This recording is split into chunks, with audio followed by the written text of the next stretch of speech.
In the solve it, you identified variables whose value depend on the value of other variables. In a relationship between variables, the dependent variable changes in response to another variable, the independent variable. Values of the independent variable are called inputs. Values of the dependent variable are called outputs. So the independent variable, a variable that provides the input values of a function. Dependent variable, a variable that provides the output values of a function.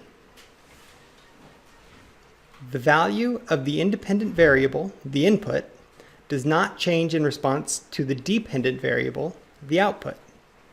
For example, in the equation y equals 3x plus 5, x is the independent variable.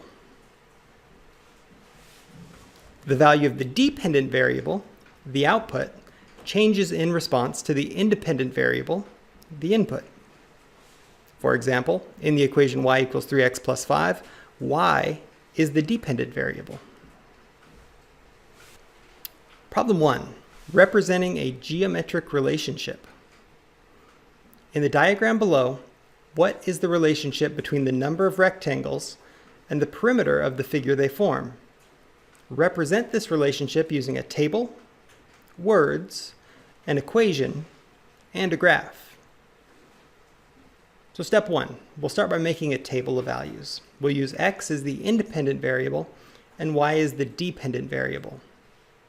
We'll let x represent the number of rectangles and y represent the perimeter of the figure. We write each pair of input and output values as x and y values as an ordered pair in parentheses x comma y. So we can see the table. The number of rectangles, x, 1, 2, 3, and 4 from the diagram above. The perimeter, well, it's 2 times 1, which is the width of each rectangle, or 2 times 2, the width times the number of rectangles, plus 2 times 6, and that will equal 14, 16, 18, and 20. Representing these as an ordered pair, which will be helpful when we graph in a moment. 1, 14, 2, 16, 3, 18, and 4, 20. Step 2. We'll look for the pattern in the table and describe the pattern in words so that we can write an equation to represent the relationship. In words, we might say, multiply the number of rectangles in each figure by 2 to get the total length of the top and bottom sides of the combined figure. Then add 2 times 6, or 12, for the total length of the left and right sides of the combined figure to get the entire perimeter.